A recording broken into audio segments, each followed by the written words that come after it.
Sa ngalan ng Ama at ng Anak at ng Espiritu Santo. Amen. Sumainyo ang Panginoon. At sumayo rin.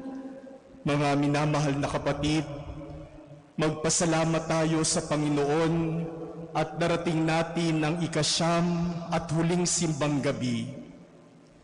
Kasama ng mahal na Birheng Maria, siyam na gabi tayong naglakbay upang maghanda ng sarili para sa pagsilang ni Jesus na ating Panginoon at tagapagligtas.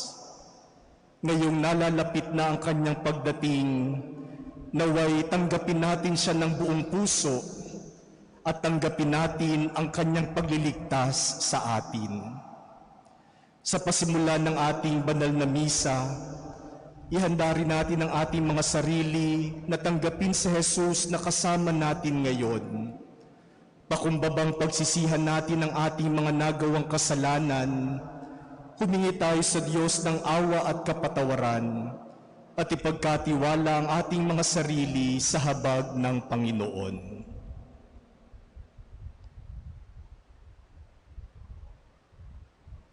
Panginoong Jesus, Ikaw ay dakilang Diyos at prinsipe ng kapayapaan. Panginoon, kaawaan mo kami. Panginoon, kaawaan mo kami. Panginoong Jesus, Ikaw ay anak ng Diyos at anak ni Maria. Kristo, kaawaan mo kami. Kristo, kaawaan mo kami. Panginoong Jesus, Ikaw ang salitang nagkatawang tao at ang luwalhati ng Ama. Panginoon, kaawaan mo kami. Panginoon, kaawaan mo kami. Kaawaan tayo ng makapangyarihang Diyos, patawarin ang ating mga kasalanan, at patnubayan tayo sa buhay na walang hanggan. Amen. Magsiupo ang lahat.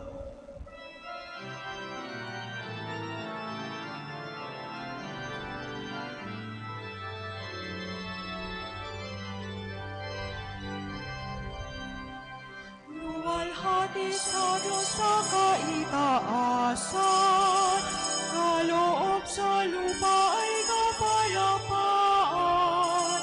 Pinupuri ka, di pinagtarangan, sinasamba ka dahil sa dakila mong kalwalhatian. Panginoon namin Diyos, Hari ng langit, Amang makapangyarihan, Panginoong Jesucristo, bugtong na anak ng Diyos, Kordero ng Ama. Ikaw na nag-aalis ng mga kasalanan ng sanlibutan. Tanggapin mo ang aming kahilingan, ikaw na nalulog sa kanan ng Ama. Maawa ka sa amin, lamang ang banal, Panginoong Jesucristo, kasama ng Espiritu, sa luwalhati ng Ama. Amen. Amen. Amen. Amen.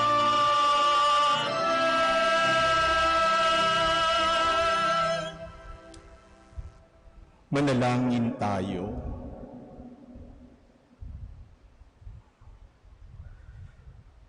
Panginoong Jesus, dumating ka nawa at huwag nang magluwat sa mga nagtitiwala sa iyong pag-ibig na matapat. Makapagbigay galak nawa ang iyong pagparito kasama ng Ama at ng Espiritu Santo magpasawalang hanggan. Amen. Magsiupo ang lahat. Pagbasa mula sa ikalawang aklat ni Samuel. Si David ay panatag nang nakatira sa kaniyang bahay. Sa tulong ng Panginoon, hindi na siya ginambala ng kaniyang mga kaaway. Tinawag niya si Nathan at sinabi, "Nakikita mong nakatira ako sa tahanang sedro, ngunit ang kaba ng tipan ay sa tolda lamang." Sumagot si Nathan, "Isagawa mo ang iyong iniisip sapagkat ang Panginoon ay sumasa iyo. Ngunit ng gabing iyo'y sinabi ng Panginoon kay Nathan, ganito ang sabihin mo kay David, ipagtatayo mo ba ako ng tahanan? Inalis kita sa pagpapastol ng tupa upang gawing pinuno ng bayang Israel. Kasama mo ako saan mang dako at lahat mong mga kaaway ay aking nilipol. Gagawin kong dakila ang iyong pangalan tulad ng mga dakilang tao sa daigdig. Bibigyan ko ang Israel ng kanyang lupa at doon ko patitirahin. Wala nang gagambala sa kanila roon. Wala nang aalipin sa kanila tulad noong una, buhat nang maglagay ako ng hukom nila. Magiging payapa ka sapagkat wala nang gagambala sa iyo. Bukod dito, akong Panginoon ay nagsasabi sa iyo, patatatagin ko ang iyong sambahayan. Pagkamatay mo, isa sa iyong mga anak ang ipapalit ko sa iyo. Patatatagin ko ang kaniyang kaharian. Kikilanlin ko siyang anak, at ako na may magiging ama niya. Magiging matatag ang iyong sambahayan. Ang iyong kahari ay hindi mawawaglit sa aking paningin, at mananatili ang iyong trono. Ang salita ng Diyos. Salamat sa Diyos. Pag-ibig mong walang maliw ay lagi kong sasambitin. Pag-ibig mong walang maliw ay lagi kong sasambitin. Pag-ibig mo poon na di nagmamaliw, ang sa tuwi-tuwinay aking aawitin. Ang katapatan mo'y laging sasambitin. Yaong pag-ibig mo'y walang katapusan, sintatag ng langit ang iyong katapatan. Pag-ibig mong walang maliw ay lagi kong sasambitin. Sabi mo poon, ikaw ay may tipan na iyong ginawa kay David mong hirang, at ito ang iyong pangakong iniwan. Isa sa lahi mo'y laging magahari, ang kaharian mo ay mamamalagi. Pag-ibig mong walang maliw ay lagi kong sasambitin. Gagawin ko siyang anak na panganay, mataas na hari nitong daigdigan.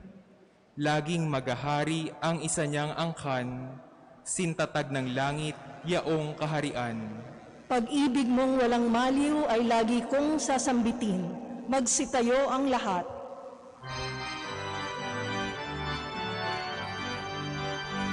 Alleluia, alleluia, alleluia, alleluia, alleluia, alleluia, alleluia.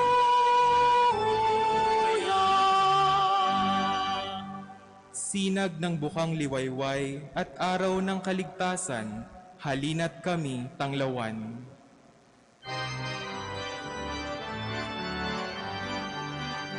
Alleluia, alleluia, alleluia, alleluia, alleluia, alleluia, alleluia.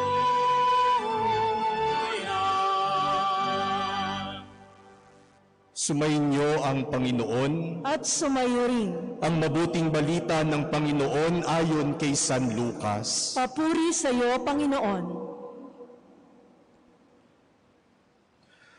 Noong panahong iyon, napuspos ng Espiritu Santo si Zacarias na ama ni Juan at nagpahayag ng ganito, purihin ang Panginoong Diyos ng Israel, sapagkat nilingap niya at pinalaya ang kanyang bayan, at nagpadala siya sa atin ng isang makapangyarihang tagapagligtas mula sa lipi ni David na kanyang lingkod. Ipinangako niya sa pamamagitan ng kanyang mga banal na propeta noong una na ililigtas niya tayo sa ating mga kaaway at sa kamay ng lahat ng napupuot sa atin. Ipinangako rin niya na kahahabagan ang ating mga magulang at aalalahanin ang kanyang banal na tipan. Iyan ang sumpang binitiwan niya sa ating amang si Abraham na ililigtas tayo sa ating mga kaaway upang walang takot na makasamba sa Kanya at maging banal at matuwid sa Kanyang paningin habang tayo'y nabubuhay. Ikaw naman, anak, ay tatawaging propeta ng kataas-taasan, sapagkat mauuna ka sa Panginoon upang ipaghanda ang Kanyang daraanan at ituro sa Kanyang bayan ang landas ng kaligtasan, ang kapatawaran ng kanilang mga kasalanan. Sapagkat lubhang mahabagin ang ating Diyos, magbubukang liwayway sa atin ang araw ng kaligtasan upang magbigay liwanag sa mga nasa kadiliman at nasa lilim ng kamatayan at patnubayan tayo tungo sa daan ng kapayapaan.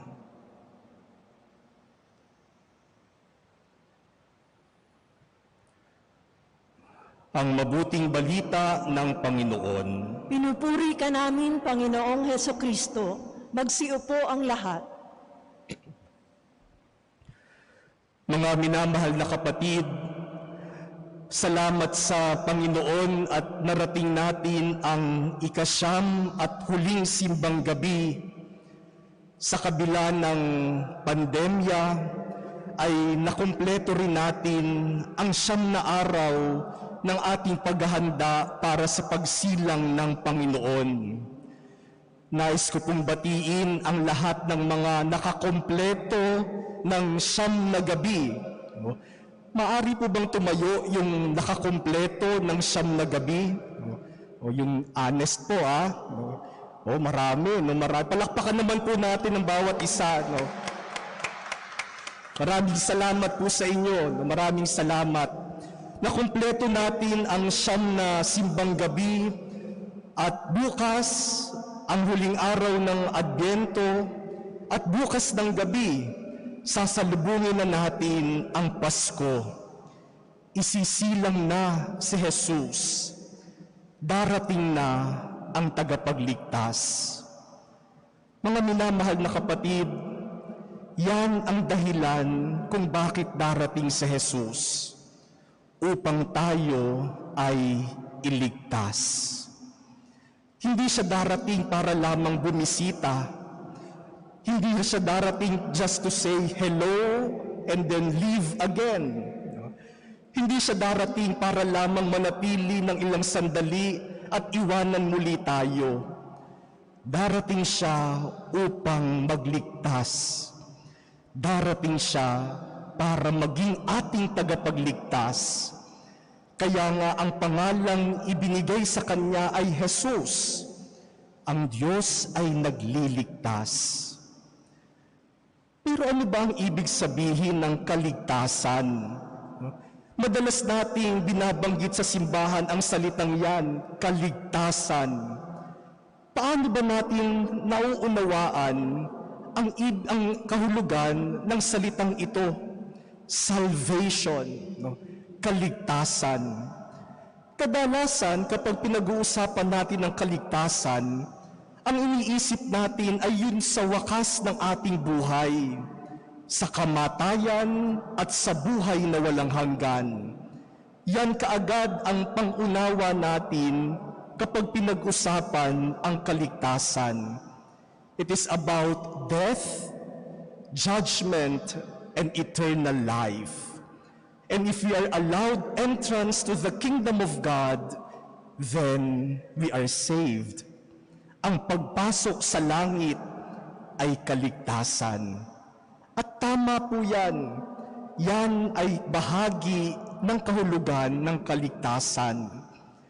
Pero marami pang ibig sabihin ang kaligtasan.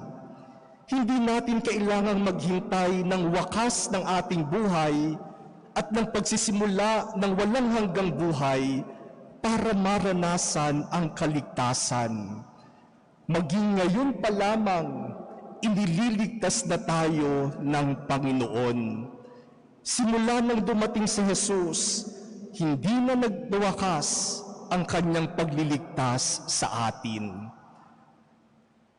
Sa ating unang pagbasa ngayon, narinig natin ang mga salita ng Diyos kay Haring David sa pamamagitan ni Propeta Nathan.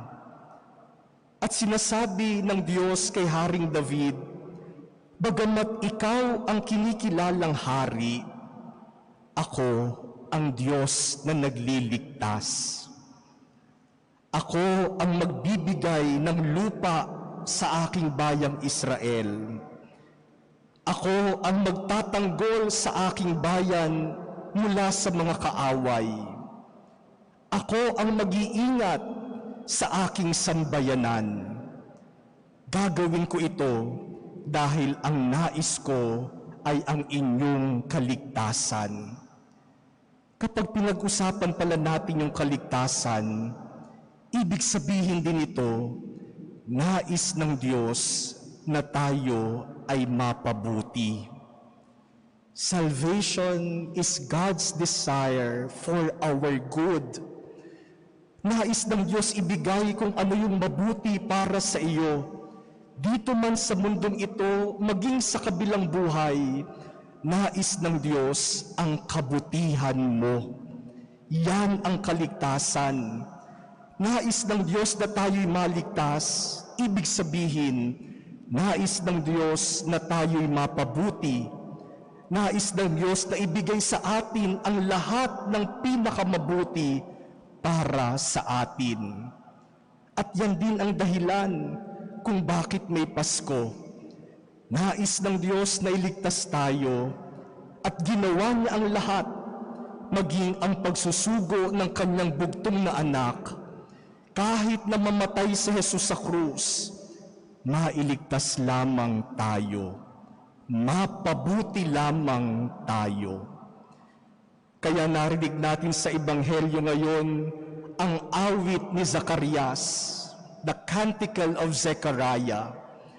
Matatandaan natin na nung isilang si Juan, nabuksan ang bibig ni Zacarias na halos 9 na buwan ding napipi.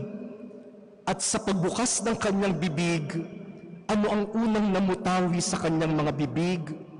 Pagpupuri sa Diyos at propesiya tungkol sa tagapagligtas. Nagpadala siya sa atin ng isang makapangyarihang tagapagligtas mula sa lipi ni David na kanyang lingkod. At sinabi rin sa atin sa awit na ito ni Zacarias, ano ba ang kaligtasang inaalok sa atin ng Panginoon?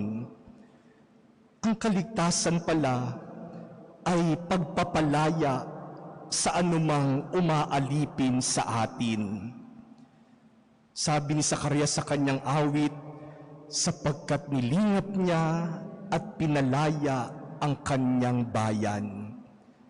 Ang kaligtasan ay kalayaan mula sa anumang umaalipin sa atin. Marami kasing umaalipin sa atin. Maraming tao ang alipin ng masamang bisyo, sugal, alak. May mga tao na alipin ng addiction sa illegal drugs, addiction sa pornography, addiction sa sex. May mga tao na alipin ng kasalanan. May mga tao na alipin ng masamang pag-uugali. May mga tao na alipin ng kayabangan. May mga tao na alipin ng ibang tao, nagpapaalipin sa ibang tao. Maraming bagay at maraming tao ang umaalipin sa atin. Yung bang hindi ka makakawala, parang hindi mo maiwasan. Kapag tinawag ka, tugon ka kaagad. Yan, umaalipin sa iyo yan. Sa panahong ito ng Pasko, may mga taong kitang-kita mo alipin ng pagsha-shopping. Kahit hindi nagpupunta sa mall, shopping ng shopping, online. May mga taong alipin sa paglalaro ng computer. Nauubos na ang oras sa paglalaro o sa panonood ng mga pelikula at ng mga series. Ang daming umaalipin sa atin.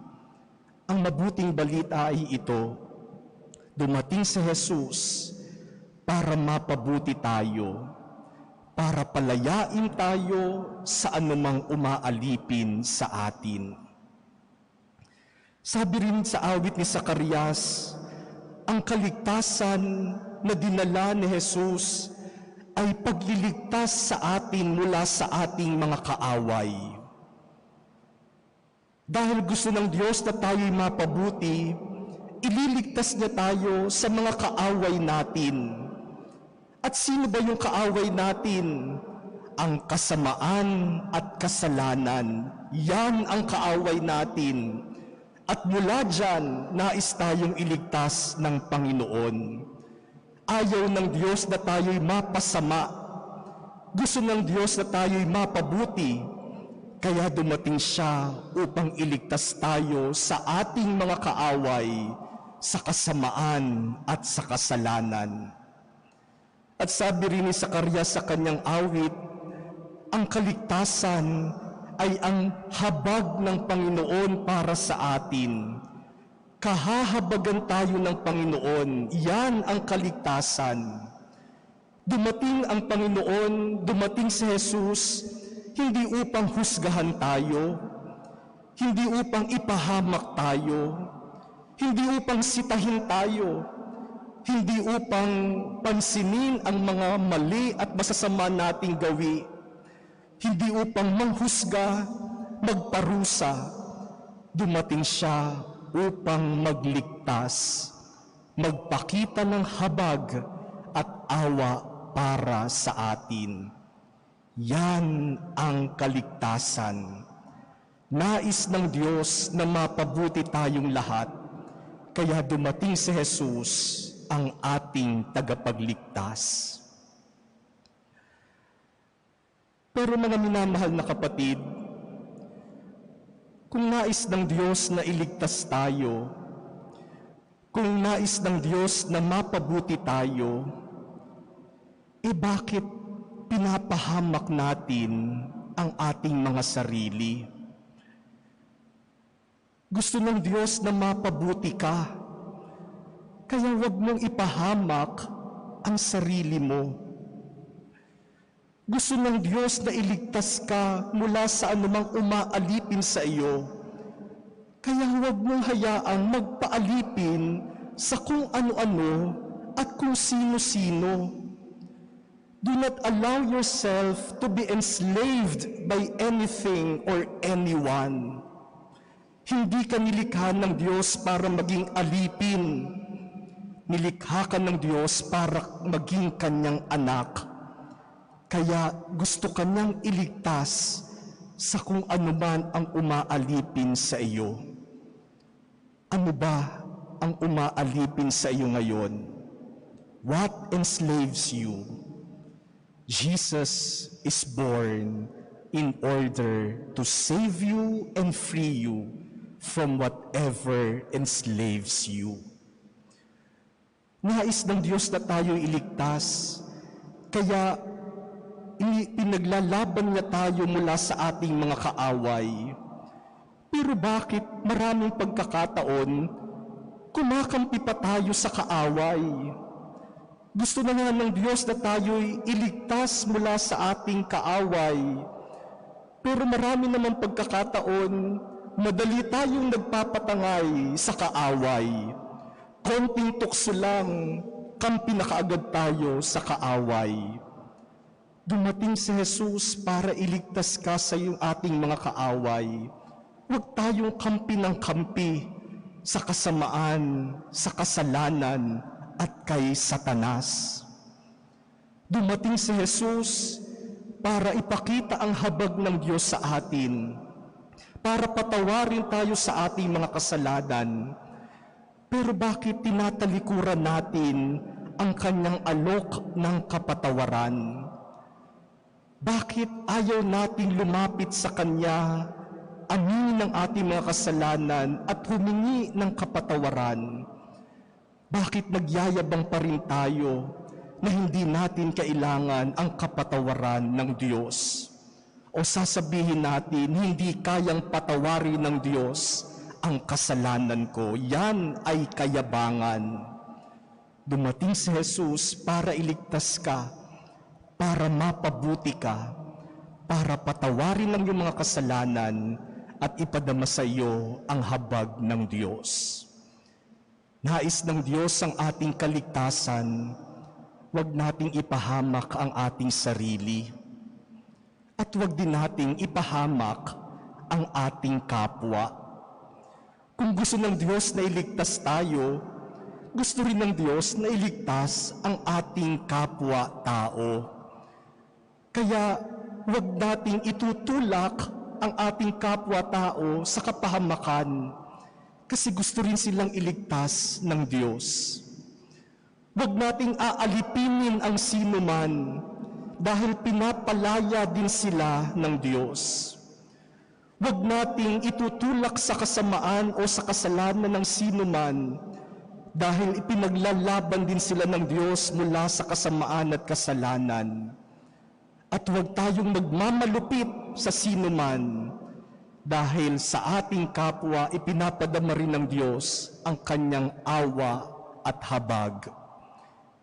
Magpatawad tayo sapagkat yan ang pinadaramang pagpapatawad din ng Diyos sa ating kapwa.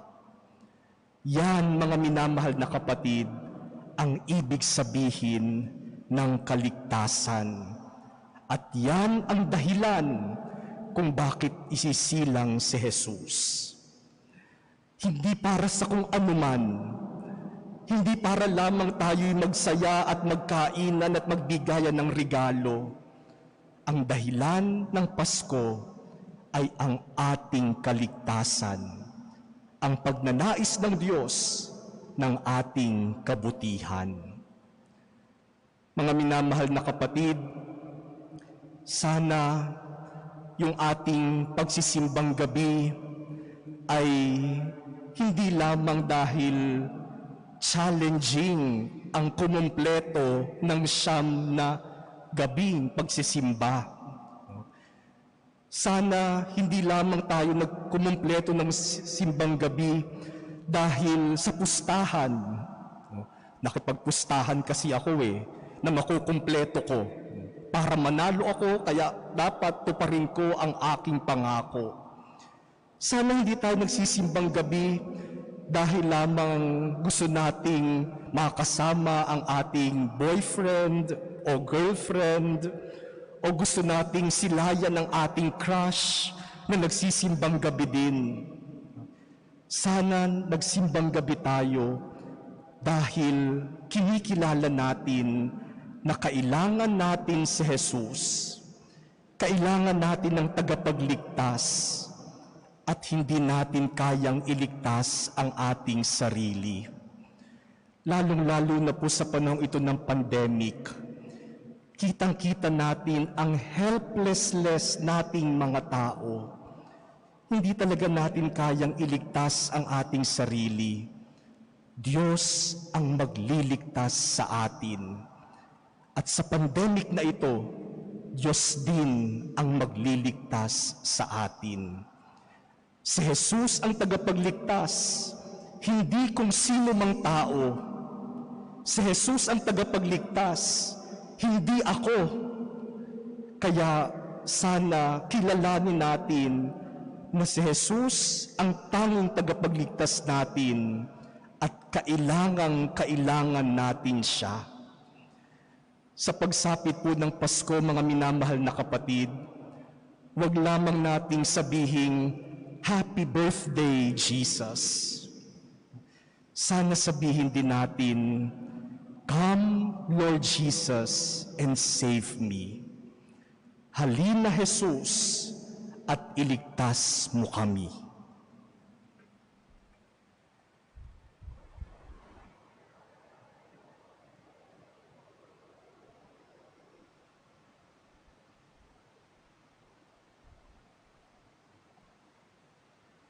Magsitayo ang lahat. Pinasalamatan ni Zacarias ang Diyos dahil sa pagiging tapat nito sa pangako. Bunga ng pagtitiwala sa pagiging bukas palad ng Diyos, idulog natin ngayon sa Kanya ang ating mga pangangailangan. Sa bawat kahilingan ating itugon, Panginoon, dinggin mo ang aming panalangin. Panginoon, dinggin mo ang aming panalangin. Tayo naway matutong magpatawad sa isa't isa sa kabila ng ating nadaramang hinanakit at pagdurusa. Manalangin tayo sa Panginoon. Panginoon, dinggin mo ang aming panalangin. Tayo naway patuloy na magmahal kahit na tayo ay pinagtataksilan at binabalewala. Manalangin tayo sa Panginoon. Panginoon, dinggin mo ang aming panalangin. Tayo naway higit na gumawa ng kabutihan kahit na tayo ay inaalipusta at hindi inuunawa. Manalangin tayo sa Panginoon. Panginoon, dinggin mo ang aming panalangin. Tayo naway manatiling magpakatotoo sa kabila ng mga pagkutya at di pagtanggap sa atin.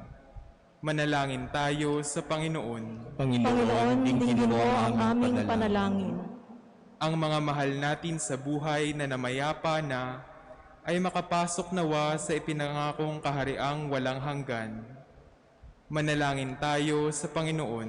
Panginoon, dinggin mo ang aming panalangin. Tahimik nating ilahad sa Panginoon ng ating mga sariling kahilingan.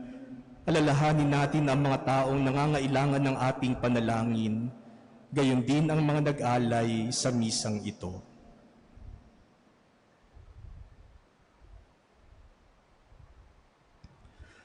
Panginoong mahabagin at mapagmahal, tulungan mo kaming maging malakas at matiyaga sa gitna ng mga kahirapan. Nawa ay huwag kaming mawalan ng pag-asa sa katuparan ng iyong pangako.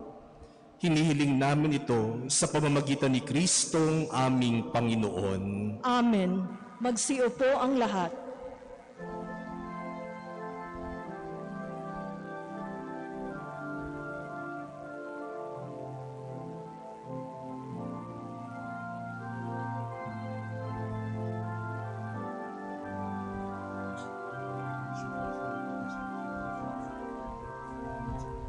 Alay namin sa iyong pagdating, kabutihan, pag-asa't mga pusong tapat. Sama namin ay iyong galak, kapayapaan, nawa ay kamtin.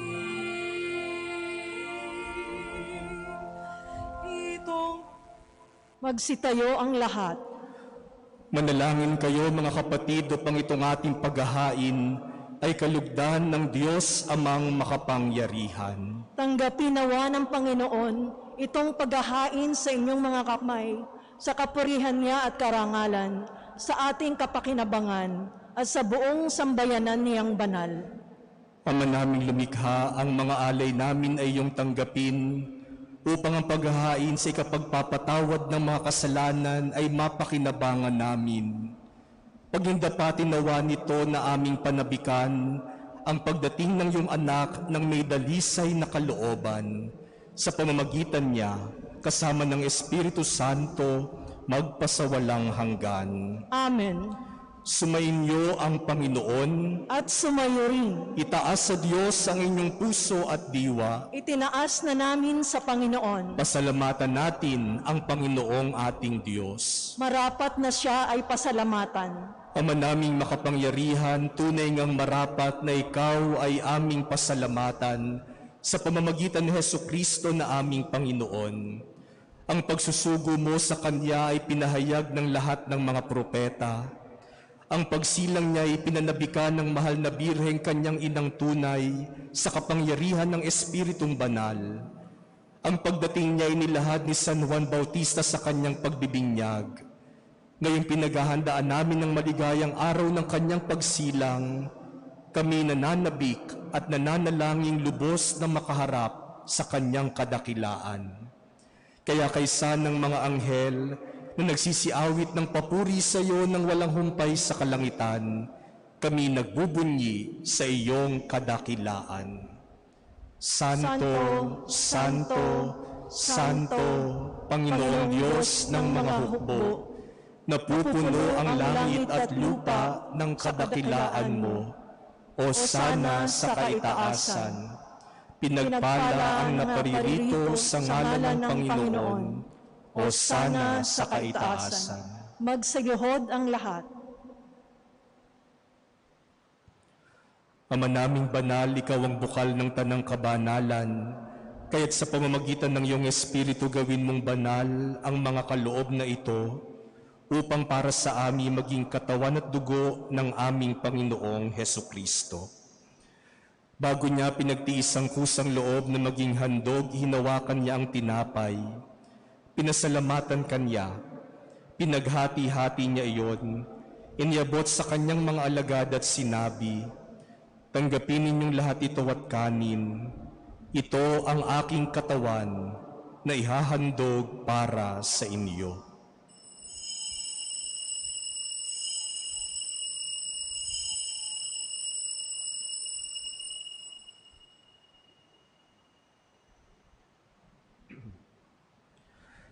Gayon din naman noong matapos ang hapunan, hinawakan niya ang kalis. Muli kanyang pinasalamatan. Iniabot niya ang kalis sa kanyang mga alagad at sinabi, "Tanggapin ninyong lahat ito at inumin. Ito ang kalis ng aking dugo ng bago at walang hanggang tipan. Ang aking dugo na ibubuhos para sa inyo at para sa lahat sa ikapagpapatawad ng mga kasalanan. Gawin ninyo ito sa pag-alala sa akin."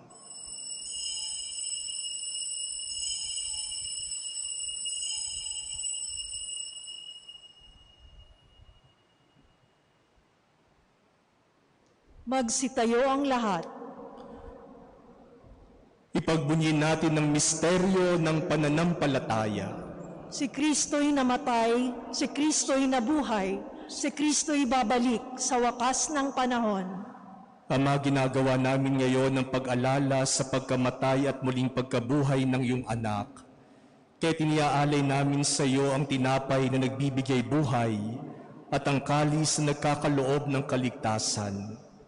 Kami nagpapasalamat dahil kami iyong minarapat na tumayo sa harap mo para maglingkod sa iyo. Isinasamo namin kaming magsasalo-salo sa katawan at dugo ni Kristo ay mabuklod sa pagkakaisa sa pamamagitan ng Espiritu Santo. Ama, lingapin mo ang iyong simbahang laganap sa buong daigdig.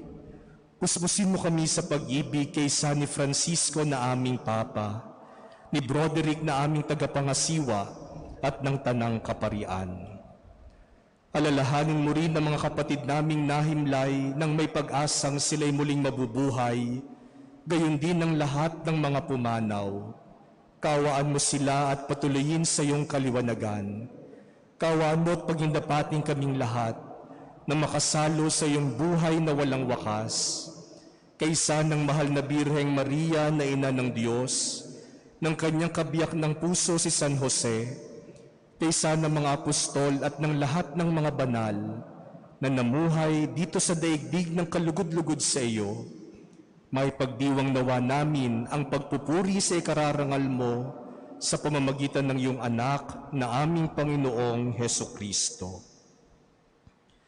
Sa pamamagitan ni Kristo, kasama niya at sa Kanya, ang lahat ng parangal at papuri ay sa iyo, Diyos Amang makapangyarihan, kasama ng Espiritu Santo, magpasawalang hanggan. Amen.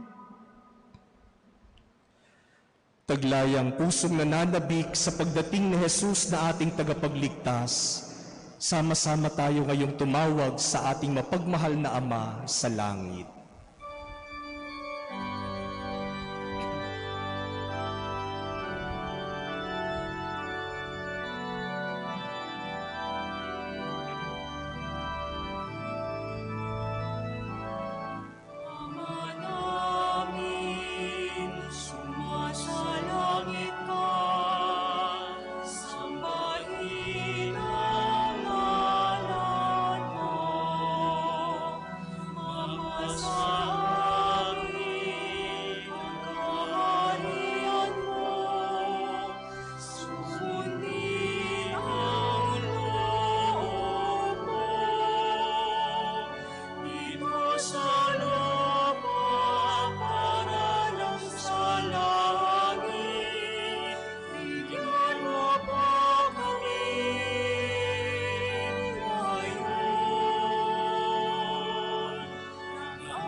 Iadya mo kami sa lahat ng masama, Panginoon.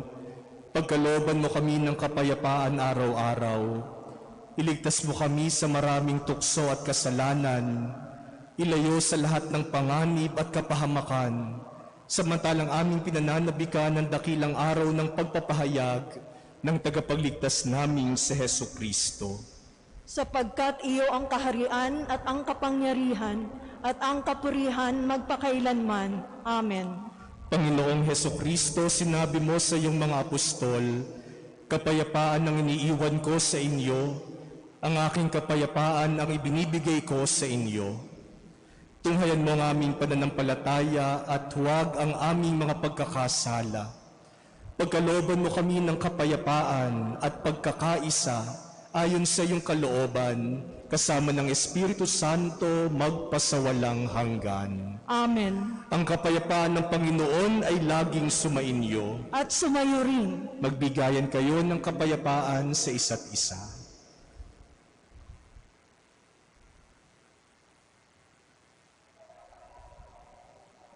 Kordero ng Diyos na nag-aalis ng mga kasalanan ng sanlibutan, maawa ka sa amin.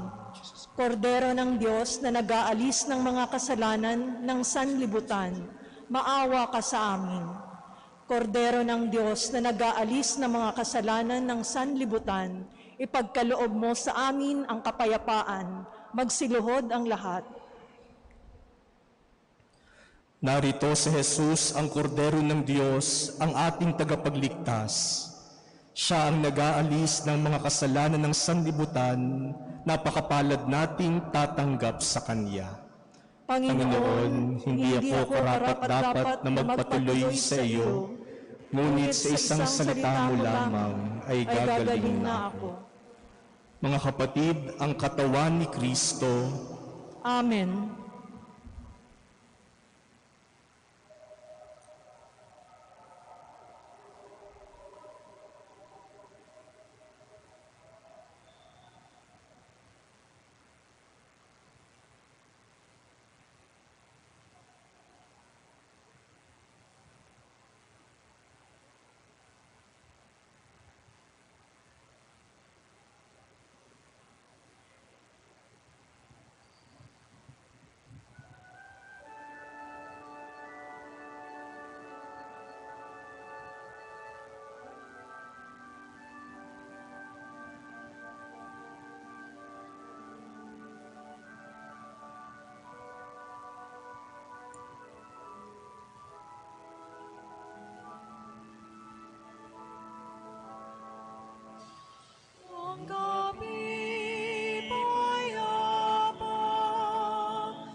Magsitayo ang lahat.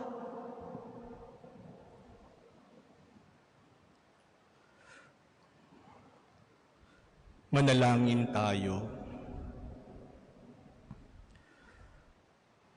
Ama naming mapagmahal, ngayong aming pinagsaluhan ang iyong piging na banal, amin nawang pakinabangan ang walang kupas na bigay ng walang maliw na pagsilang ng anak mong aming ipinagdiriwang. Sa pamamagitan niya, kasama ng Espiritu Santo, magpasawalang hanggan. Amen. Magsiupo po muna kay sandali para silang paalaala. Unang-una po ay nais naming magpasalamat sa inyong lahat sa inyong pakikisa sa ating simbang gabi nitong nakalipas na 9 na gabi. Salamat po sa lahat ng mga dumalo dito sa Manila Cathedral. Ganun din po ang lahat ng sumusubaybay sa ating live streaming. Salamat po lalong-lalo na doon sa mga madalas na nakatayo sa likod at sa labas. Yung pong mga nandyan sa mga gilid-gilid, mga nasa sasakyan na nakikisa sa ating pagdiriwang. Maraming salamat po. At salamat lalo na po sa inyong kooperasyon sa ating mga health protocols na pinatutupad. Alam ko po kasama sa sakripisyo ng pagsisimba ng gabi ay ang pagsusuot ng mask at ng face shield, distancing, yung mga pagsasanitize, isama na po nating lahat ito sa ating sakripisyo ngayong 9 na simbang gabi. Salamat din po sa inyong patuloy na suporta sa Manila Cathedral, sa inyong mga pinadadalang tulong at donasyon. Nais ko rin pong pasalamatan ang mga katulong natin sa ating kapulisan, sa ating barangay at sa Intramuros Administration sa pamumuno ng ating administrator, si Atty. Guillier Asido. Maraming salamat po sa inyong tulong na ibinibigay sa amin, lalong-lalo na po sa kaayusan sa labas at sa Plaza Roma. Salamat din po sa mga staff at volunteers and servants ng Manila Cathedral na 9 na gabi ring naglilingkod sa atin para panatilihing ligtas at maayos ang ating pagdiriwang. Gusto ko pong pasalamatan lalong-lalo na yung mga ushers, kasi sila po yung alas 7 pa lang nandito na at sila rin yung huling aalis din para tiyakin na maayos ang lahat para sa susunod na misa. Maraming salamat po sa kanila. Palakpakan po naman natin yung ating mga servants. Ganun din po ang mga staff ng Manila Cathedral na umaga't gabi ay naglilingkod sa atin. Pagkatapos po ng misang ito ay masusubaybayan sa ating Facebook page ang ating Wednesday evening Healing Rosary for the World na pamumunuan ng parokya ng Nuestra Señora de Candelaria sa Silang, Cavite. Kayo po mga nasa tahanan, sana po ay makiisa tayo sa pagdarasal ng Santo Rosario ngayong gabing ito pagkatapos ng misa.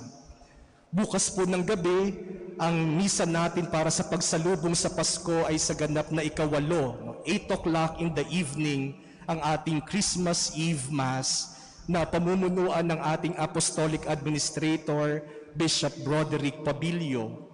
Sa araw naman po ng Pasko, December 25, Friday, ang ating pong mga misa ay 8 o'clock at 11 o'clock in the morning, 4 o'clock in the afternoon, and 6 o'clock in the evening. Yun pong 11 o'clock in the morning Mass ay pamumunuan ng ating bagong Apostolic Nuncio, si Archbishop Charles Brown. Sa unang pagkakataon, siya po ay pupunta sa Manila Cathedral upang mamuno sa banal na misa sa araw ng Pasko. Para po sa ibang mga schedules, sa pagsalubong sa bagong taon at sa araw ng bagong taon, ito po ay nasa ating Facebook page. Kaya please like, share, and follow the Facebook page of the Manila Cathedral. Ang lahat po ng mga misang ito ay ila-livestream din natin para sa mga nais na sumama sa online mass dito man sa Pilipinas o sa mga kapatid natin sa ibang bansa. Muli po, maraming salamat. Salamat sa Diyos at nairaos natin ang 9 na simbang gabi kahit nasa sitwasyon natin ngayon tunay na mabuti at mapagpala ang Diyos para sa atin. Magsitayo po tayong lahat para sa pagbabasbas. Sumainyo ang Panginoon, At sumayo rin. yumuko kayo at hingin ng pagpapala ng Diyos. Pagpalain nawa kayo ng Diyos na sa pagsilang ng anak niya mula sa mahal na birhen ay naghatid sa daigdig ng katubusan ngayon at magpasawalang hanggan. Amen. Pasiglahin nawa kayo sa malasakit ng mahal na birhen na siyang nagbigay sa inyo ng tagapaghatid ng buhay at kaligtasan ngayon at magpasawalang hanggan. Amen. Puspusin nawa ng kagalakan ng Espiritu Santo ang mga nagdiriwang sa pagpaparangal sa mahal na Birheng Maria upang sa ganitong diwa, kayo ay sumapit sa kalangitan na siyang tahanan ng tanan magpasawalang hanggan. Amen. At pagpalain kayo ng makapangyarihang Diyos, Ama, Anak, at Espiritu Santo. Amen. Tapos ng ating pagdiriwang, humayo tayo at manabik sa pagdating ng ating Panginoon. Salamat sa Diyos.